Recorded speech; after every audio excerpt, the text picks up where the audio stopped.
Tommy, how did you get so good? Was it your ability to focus more than you think your peers had the ability to focus on the guitar? I don't think about stuff like that. Really? Well, I'm just a learner like everybody else. Yeah. You know, I'm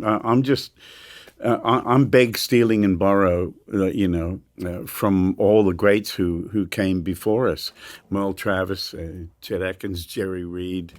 And so many great players out there: Doc Watson, Tony Rice, Albert Lee, James Burton. I mean, it just goes on and on and on. You know, I mean, I don't sit around making up arrangements for Freight Train. I may use Freight Train when I do a tribute to Chet Atkins. At say the Chet Atkins convention here, I may play a whole medley of Chet tunes, starting with Windy and Warm, and then go, and then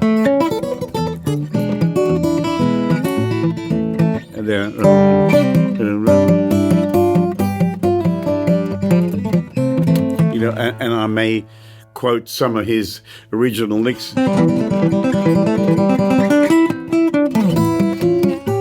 know, things like that to say, "We salute you, sir." You know, right? But Tommy, I have sat down to try to learn your arrangements, and I will try to focus on them. And then sometimes I'll get pulled in another direction. Maybe I have to learn music for another gig, and then I come back to it and I forget it, or I just get frustrated and I give up. Or I just lose focus. I just don't have the focus. And I get the sense that you don't struggle with that in the same way that maybe I struggle with that. Or what is it? Well, I don't have to get in the car and run and play in a bar to try and make a living. Right. I've already done that. Yeah. You know what I mean? I've done that a million times. But I think what I'm trying to say to you is, if you want to do this style well and have some good arrangements and stuff, you can't be doing really much else, you know.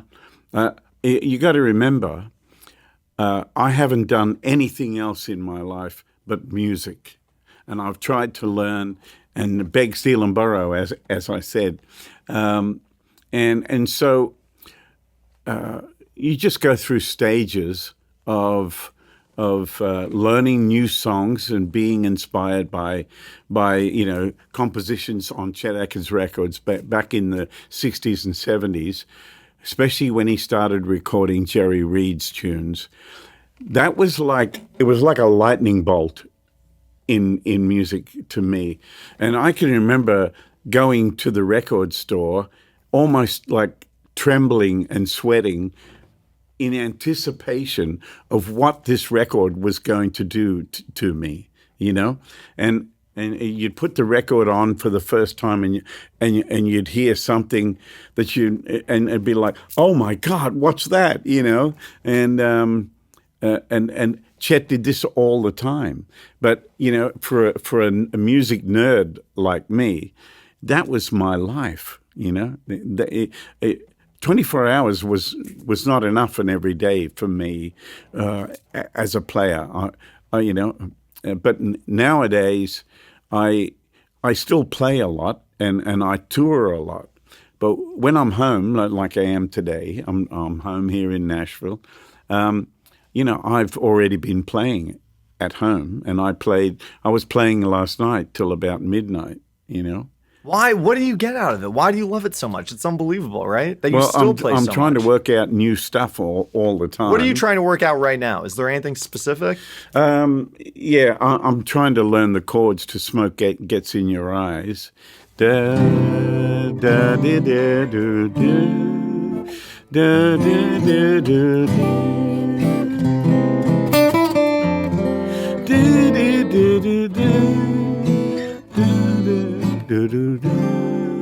Smoke gets in your eyes. Yeah, I'm trying to learn the chords to that because I'm going to record some stuff for a great man to sing on it, and so that was what I was working on this morning and yesterday.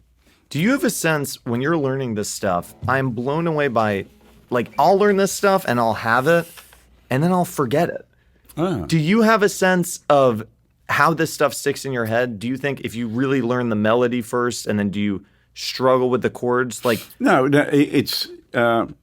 I try not to struggle because. how is that possible? I would imagine you're struggling all the time until this stuff clicks. No, I do struggle, but what I'm saying is, I try not to say, okay, I'm going to play it like that, and that's it. You know what I mean?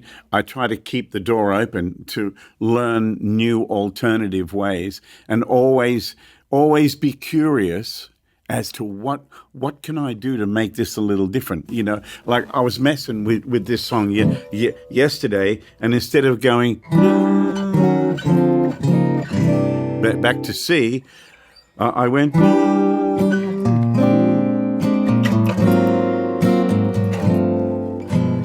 I went through different changes, and it brought a new color to what I was doing. So I have to try and, first of all, learn the melody and the chord structure properly, then have the freedom to open the door to other ideas, you know. And I think it was people like Jerry Reed and Chet Atkins who opened that door for me. You know, when I heard Jerry Reed in the late 60s, his version of Georgia on My Mind, there were so many beautiful chords that were different from what I heard other people playing. Yeah, right. So, Georgia, Georgia, the whole day through, just an old sweet song. Now, what a cool move. It's a piano move. And you can trace that back to Ray Charles. Right. You know? Yeah. So, you know, just being open to learning new ideas is an important thing, I think, for a musician. Don't walk around like this. Yeah. You know? Keep it open, you know? Tommy, how do you visualize the fretboard? Do you see chord shapes and, like, do you use the cage system, for lack of a better term, or what is at your disposal? I have no idea. You have no idea. So when you look down, especially when you're playing up the neck, yeah. Do you just know the fretboard so well from doing it so long, or are there any reference shapes? Like, do you think about the pentatonic boxes, or do you think about any of that stuff? Oh, well, I don't think about it, but I can go to it. Yeah. You know, it's like if you said to me, okay, well, you got to play a blues in B flat or what whatever, would you see on the fretboard? So the B flat's here, right? Yeah. It's there. Yeah. It's there. Yeah. Right. It's there. So you know, I would have the reference of those shapes like that are in my head. But then there's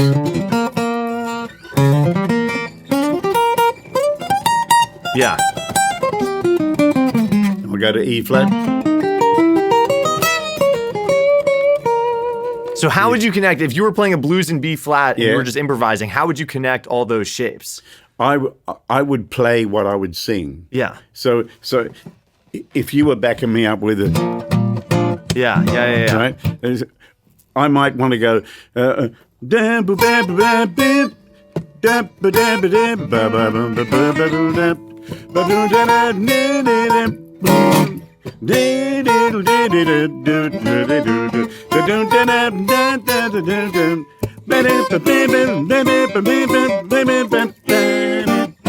You know, so I'm thinking like a horn section, and so I'm trying not to just play stuff that I've practiced. You know, I'm trying to hit something that is like in the moment, in the now. You know, Yeah. So, you know,